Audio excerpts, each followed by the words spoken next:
You don't seem like you're in the mood for shenanigans today. No. Listen, having that scare there with Skype not working to start things off isn't a way to set the tone for the show. You know what I mean? Right, yeah. Love a good tone. Love show tones. Mm-hmm. Who doesn't love show tones, Joe? Well, we'll find out maybe. Oh, okay. There's only really one musical, as far as I'm concerned, that's any good. Okay. And that's the Blues Brothers, and that's it. Do you count that as a musical? Yes.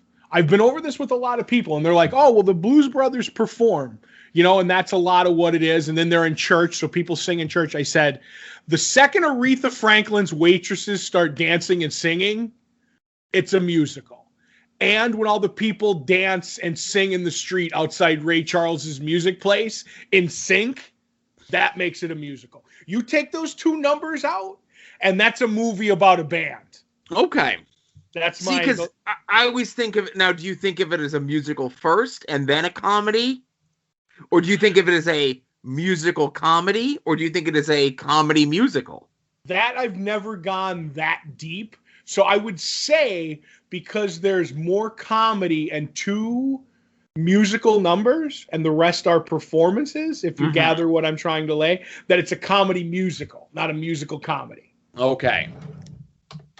Because I take a musical as, like I said, like if people sing exposition, and even though Think is a song, that's her telling her husband, that's the thing. But where, they go to the place and they go to the cowboy bar and they sing, that's different. Now, when I put it into DuckDuckGo here, it does say, it comes up saying musical/comedy. Well, that might be, they might not have a genre called comedy/musical. That might how they do anything that's both funny and musical. Right. It's just that I think of musical first and not musical comedy or even comedy musical. Now, the real question, of course, is what do you consider Blues Brothers 2000? A fucking mess. Okay. That's it. I've seen, so I don't get trapped by this. I'm assigning you a movie this week when we do After Dark, or when we do the Patreon show. Right. I've seen Blues Brothers 2000 like once, like I don't know how many years ago, but like I was like, this isn't any good. So I've never really watched it other than like parts here or there, after that. I wouldn't have seen that because I would then have to watch it. Right. That's the nuclear option, as we always. But so I see what you try to do there. No. Listen, I looked it up because I wanted to see what like your IMDb's, your Wikipedia's, and stuff like that. And when I just put it in, like right on the right-hand side bar there, it just says Blues Brothers musical comedy 1980, and I'm like, oh, okay, well that answers that, Right. I'm trying to think if there's any other good music. I'll probably get yelled at about this, but that's the only one that I've ever really watched, See, because what I was actually going to look up was if the soundtrack had like the songs from the movie in it, like it those does. Other performances, not just... Yes, it has Aretha Franklin's Think and stuff like that. Okay. Because I own the soundtrack. That's how good that movie is. Right. And hey, you have Frank Oz as a correctional, officer, so that's always good. And I see the Peter Gunn theme is on the soundtrack. Yes, it is. Now, as I'm looking at this here, because you said Ray Charles, because I see Cab Calloway, I see James Brown. There's the Ray Charles. Okay, perfect. Shake a tail feather. There you go. All right. And Think is on there, you said, right? Yeah. Love Think. Think is so good. So I would say the Blues Brothers is a musical. Okay. Comedy. It's a comedy musical, but yeah. Comedy musical. Yeah. There's comedy and there's music. Let's just put it down. Uh-huh. So, would not be an episode of After Dark without these two things. One is more of a ongoing dramedy, if you will. Right. The other one is more new, if you will. Right. How's the wall? They haven't got back to me. The upper up on the agent hasn't gotten back to me on whether or not they cleared my estimate. So this week Okay. I'll call them. I gave them a week. Now it's time to, I wait. I like to let it go an extra day just so I can say nothing happened on the show because I know how much you love when I do that. Uh-huh. It's almost like, just the fact that my wall is broke and I don't do anything about it is a rib against you somehow. No, I'll say this. I've had people tell me that this is their favorite part of the show. Right. On After Dark. I've had people say that that's my wall now. Right. And I want nothing to do with your wall other than it being repaired. Right. So you're just waiting for that handwritten counter offer to be taken care of. Yes.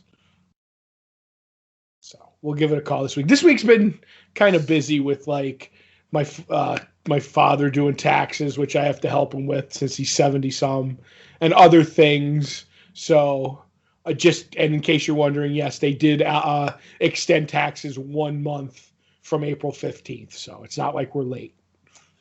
No, so we always get our taxes done super early. So when I saw people like, tax has been extended a month, and I'm like, good thing I had them. Like, I've had them done, and that money has been gone and moved and so forth. Mm-hmm. See, my father always has to pay, I think. So he waits as long. But I always tell him you could always get the taxes done and not, what's the word I'm looking for, send them in till later. And also, or get you can always get an extension on payment if you want. Like, that's never a problem. Mm-hmm. But I don't know. He's just like, I'll get around to it. Like, I don't know, Joe, I can't stand it when somebody needs to get something done and they just drag their feet the whole time. Drives me nuts. It does? Yeah, my father. I'm like, the apple really fell far from the tree on this one, Joe. Do you want me to talk to him about the wall as well? No, don't. You just confuse him. But you can give him a call if you'd like. I'd love to see you sit down and have a conversation with my old man. Do you want him pickled or unpickled when you do it? Medium pickled?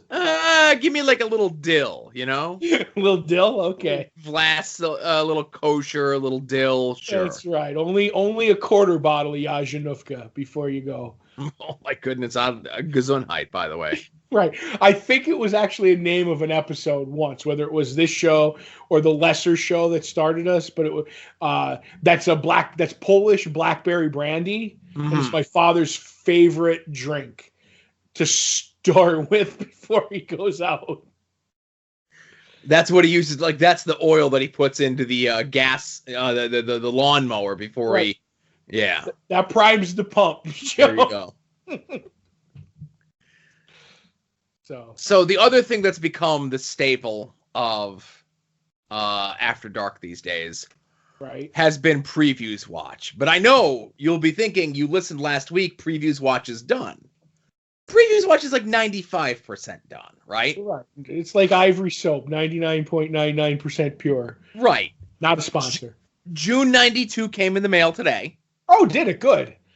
Now, in the interim, we did find somebody who is selling both May and June for a pittance in comparison to what I bought this one for. Right. That's the minor March previews debacle here. Right. And then, obviously, it's always fun to check in to see how the fake, the lesser wanted March 1992 previews is. Mm-hmm. The more common one, if you will. Right, the crappy cover. Right, the cover you've seen before hundreds of times, right? Mm-hmm. I wanted to check in, though, because, the eBay listings, there's still that one guy that's still offering it at $2,500. Good luck. Right. And in addition to him, There's one, 2, 3, 4, 5 others on there. Okay. Right. 0 of the other cover. I just want to say 0. Right. 6 of this one, 0 of the other one. Right. I know which one I would want if I'm looking for the rare, hard to find variant. Right. And it looks as though those other ones are leaning to about, like, they're all creeping down to about 500. I like the one with 500 and all the flame emojis. Where's that one? Oh, you didn't see that one? It's a starting price of $500.08 out of Canada. Oh, okay, yes. Yes. The 8 cents one. Yes. So just like to keep an eye on that because, Todd, did you know there's not one, but there's 2 other first appearances of Spawn that have recently come across our desk? I know. I think I posted it the other day that it's the true golden age of Spawn first appearances. So, friend of the show, Dwayne Dualdescar on Twitter, pointed out to us somebody was CGCing copies of Malibu Sun. Right. And they're touting this as the first appearance of Spawn. I don't know what the hell the Malibu Sun is.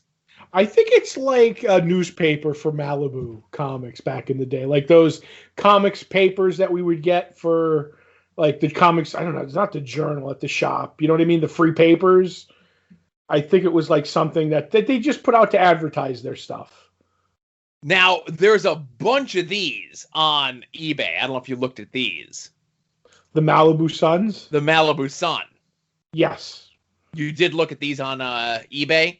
Yes, a couple of them, yes. That they go for I don't know what they go for, but I know what people are asking for, you know? Right. Asking is one thing, going for is another. I don't think they're going for anything. I think they're going out the door.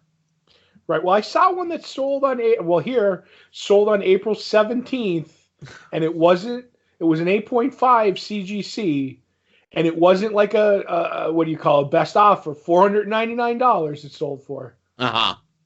So that's asking and getting on that. Uh-huh. One. I saw one sold for like $660. See another one $770, $731, $825, etc. But then I see there's the error edition where it's miscolored. Oh, that's the one you want. Well, that one sold for $2,000. It sold? Yes. How come we're not doing Patreon Malibu Suns and had those in the hopper? Well, because we decided on previews. I didn't know what the hell Malibu Sun was until you tweeted it at me the other day. I'm kidding. No, mine was the other one. You're okay. So then we have Rocket Ranger number 4, right? Which is also the first appearance of Spawn. Yep, Spawn, and I like the ad. It's like Rocket Ranger 4, first appearance Spawn, early preview key. Now this one doesn't look like it goes for as much. This one you can get for under $50. Right. And then there's some unclarity if it's issue 3 or issue 4 that has it. Right. Because issue 4 they open right up to the page. Issue 3 you just have to take them at their word that that's the first appearance of Spawn. And I believe that you should always take everybody on eBay at their word if you're buying something. Did you know Rocket Ranger was also an NES game? I was just gonna say there was a Rocket Ranger NES game. I don't know if they're related or unrelated. Now, I'm wondering if the Great White Song Wasted Rock Ranger has anything to do with this. If it's the same character, just drunk on Yazhanufka. So, Todd, you know what I say the first appearance of Spawn is? Whatever Todd McFarlane says it is, if he answers you? Well, no. I say it's the alternate variant cover, scarce hard to find, of March 1992 previews. Until that sells, and then it's Spawn number 1. Right.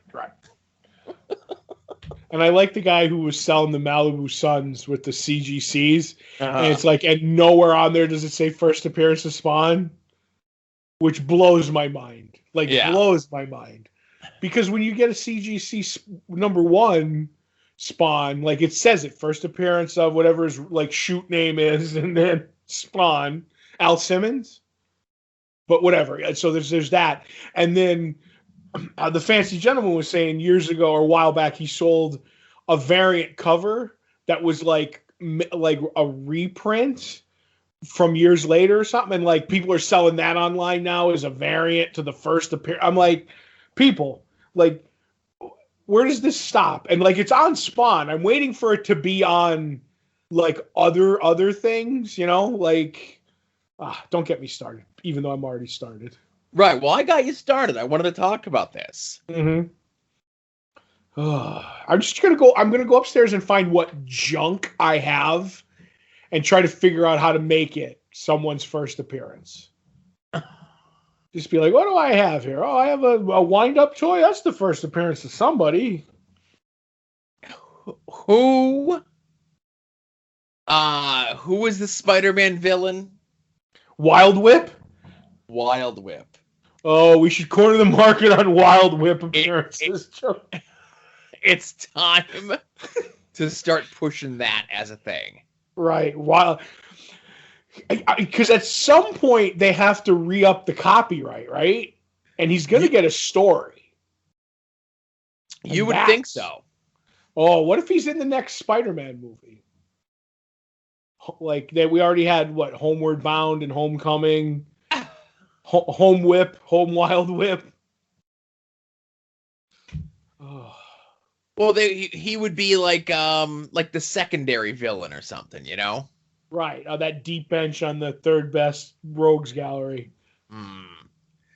First best, but well, so I could say second best because nothing's beating the Flash. But that is true, and nothing's beating Batman either. But anyway, so I wanted to just address the ongoing Spawn controversy. It'll never end. Oh, I think it will. One of these days, there's going to be a con, like New York Comic Con, and it's going to be the anniversary of Spawn or something. And Toddy Boy is going to be there. And I'm jumping the rail. Or I've tweeted at Todd McFarlane several times about it, and he hasn't responded or blocked me. So right. And what you need to do is now get them all. Like, you can't just be one or two or dabbling. Yeah. You have to be, this has gotten, screen cap like all four. Be like, this has gotten out of control. Once again, wait until we sell ours. Wait. But then like be like Spawn 1, previews. Malibu Sun, Rocket Raccoon or whatever it is. And then just be like Rocket Ranger and be like, you have to make this call. This is getting out of hand. And do that. Because when you kind of link one or two, like, he's going to be like, neither of those. It's Spawn. But if you get them all in there, I think he'll answer on the 73rd time. I like your idea of going to a convention and harassing them publicly. And I mean like, if it's close to the last day, like really harassing. Like I don't mind being exited the building, if you get what I mean. Bleeding I cool, just need to be more story. proactive and see if and when he does some media or some press or something to, you know, promote something, you know? Right, the upcoming Spawn verse. Yeah. And then just kind of use that maybe to finagle our way in there to harangue them with those sort of questions. Right, what you need is a completely unwieldy hashtag, Joe. I heard they work. They've worked in the past. Is the first appearance of Spawn, and just write all four out. That's your hashtag. Malibu Sun or Rocket Racer, or what was it? Rocket Ranger? Rocket Ranger, yeah. Rocket Ranger, please, Todd, I need to know. Right. That's the hashtag. It's easy to follow. We'll get shirts made up. Right. It has to be a long sleeve shirt. And you have to put your arms out in like the sad Scotty Flamingo pose. Right. And it goes from one sleeve across your chest to the other sleeve. Right. What about Spawn? What about his first appearance? That's right. But, you know, that shirt in conjunction with the release the Smokey is the Bandit cut. And I'm good to go. Kill two birds with one stone. You know what? And I'll say this. If given a choice, if like wishing person comes to me tomorrow. I don't know what we like. Choose your denomination of a wishing person, right? Right. And says, "I'll give you one. I'll Right. give you the definitive answer from Todd McFarlane of what the first appearance of Spawn is, Right. or whoever owns the rights will release the Smokey as the Bandit cut." Yeah, I'm choosing the Smokey as the Bandit cut. because you're getting more mileage out of that Exactly. than because we all know Spawn #1's the first fucking appearance. Right. But the world needs to see the Smokey as the Bandit cut. All that's there is imagination at this point, and I want reality, Joe. The definitive answer in regards to what the first appearance of Spawn is benefits minimally 2 people, me and you. Mm-hmm.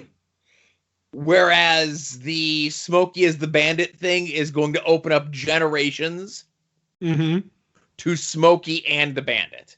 Right. And then when they do like the black and white version and they have like the food boxes that you can buy, Joe. Right. Oh my God. So much you can do with it.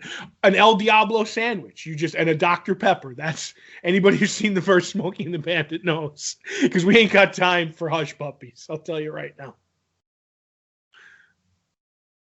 No, nothing.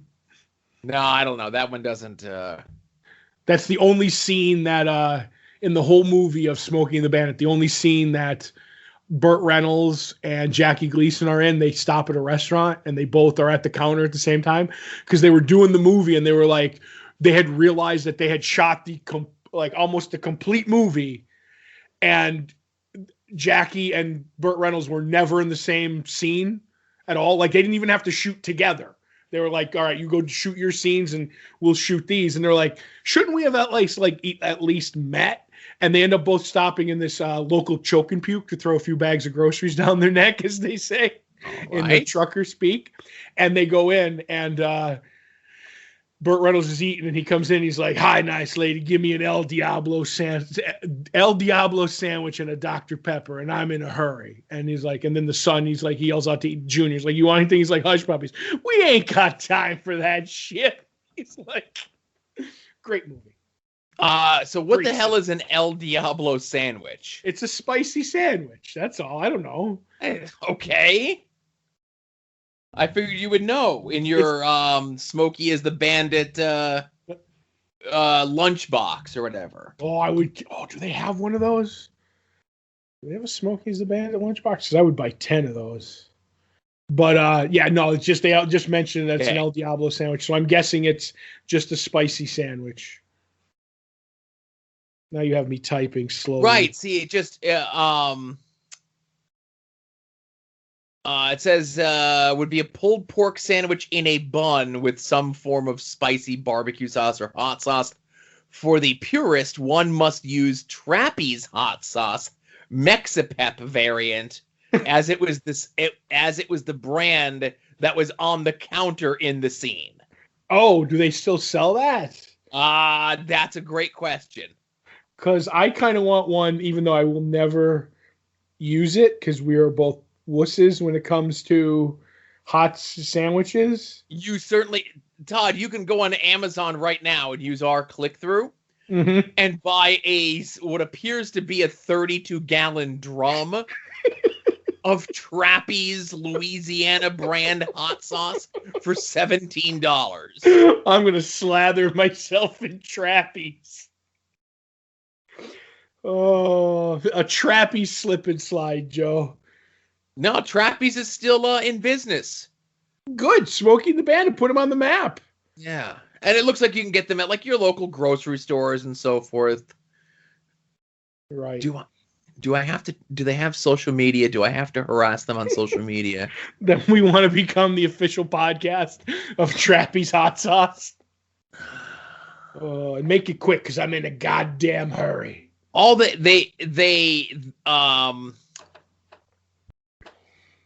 have a website, but they don't appear to have like a social media, you know? They're an old-fashioned family-run company. They don't need social media. They just need the merits of their hot sauce. Right. Oh. Now, wait a minute. Uh-oh, he found Trappy's. Now, Twitter. see, it's one of these things where like their website has no access to their social media. Right. Not that they've done anything with their social media since January 2nd. Right. Will you join us on our crusade to hashtag restore the Smokey is the bandit cut? Is that the correct hashtag? It's release, like release the Snyder cut. Release. Okay. That's what we always use. So release. Okay. Okay. So I'm tweeting at them, will you join us in our crusade to release the Smokey is the bandit cut? Okay. We'll see how that goes. And which my account.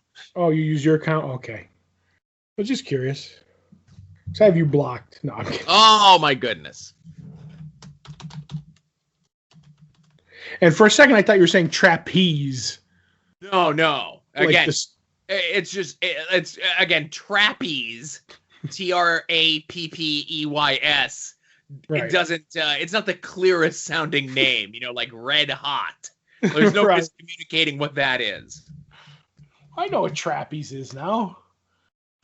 And whenever we go to New York Comic Con, there's a bagel shop that we always stop in like downtown New York in Manhattan, and they have an El Diablo sandwich, and we just want to get it just to have it, but they don't sell Dr. Pepper, so we never did it. You can bring your own Dr. Pepper. I know, but I want to walk in and be like, I want an El Diablo sandwich and a Dr. Pepper. Make it quick. I'm in a goddamn hurry. So, how are you looking with future movies to assign? I definitely have another one, so we're good there. And I have two that I'm doing. So then 2 after that, I have to gather up. Okay. You want to do one off the list real quick? Sure. Which one? Just right off the rip here. Mel Gibson. Okay. So looking at the list, a lot of his Aussie films, Kiwi films, what do we call them? Aussie, I guess. I don't know. Okay, so I think it will be easier for me to say the movies that I have seen. How about that? Okay. And I'm just going by the Wikipedia list here. Okay. Mm-hmm. I've seen the Mad Max. I've seen the Mad Max 2. I've seen Mad Max Beyond Thunderdome. Okay. I've seen Lethal Weapon. I've seen Tequila Sunrise. I've seen Lethal Weapon 2. I've seen Bird on a Wire. I've seen Air America. I've seen Lethal Weapon 3. I saw Man Without a Face. Mother covered half the screen. I didn't even know he had a problem. I saw Maverick. I saw Braveheart. He's a voice in Pocahontas. I don't know if we're going to count that, but I seen that. Mm-hmm. I seen Ransom. I seen Conspiracy Theory. I seen Lethal Weapon 4. I seen Payback. I seen The Patriot. Now, I don't want to lie and say that I've seen What Women Want, but I've definitely been in the room many times when it's been on. Okay. I seen Signs. I've seen Passion of the Christ, even though, technically, I don't think he stars in that, but. Right. I think he's just a director. Right. And I think that's it. Okay. Good to know. I won't be upset if you assign me Hacksaw Ridge. I'll just say that. Okay. I don't know if you've seen that one. And then I also hear Boss Level is good as well. Right. If you want to, I don't know if you've seen those or not. I've heard they're good. Okay. Whether or not they are or not is another story.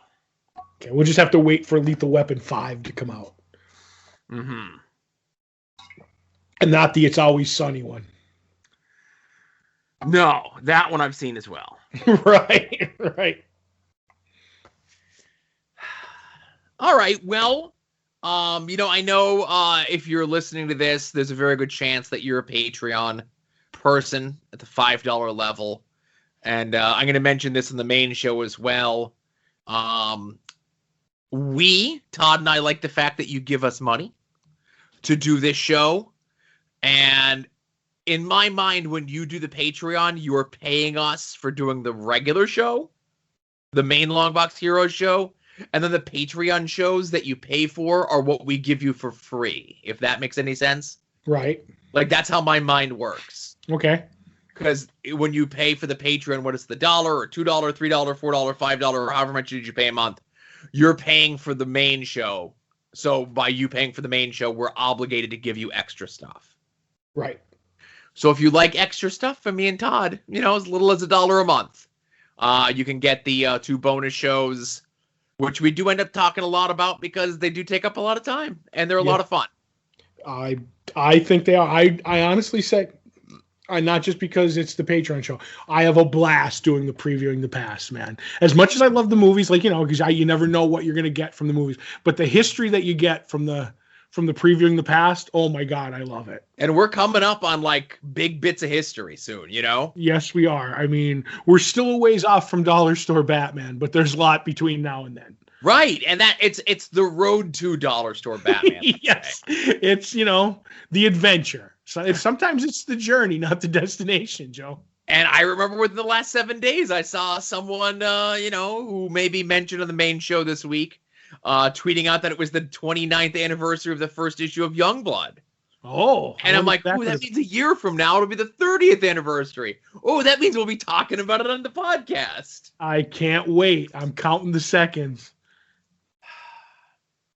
All right, everyone, thank you very much for listening to episode 336 of Longbox Heroes After Dark. And, see you all here next week. You're listening to the soon-to-be-named network, the Lamborghini of Podcast Network.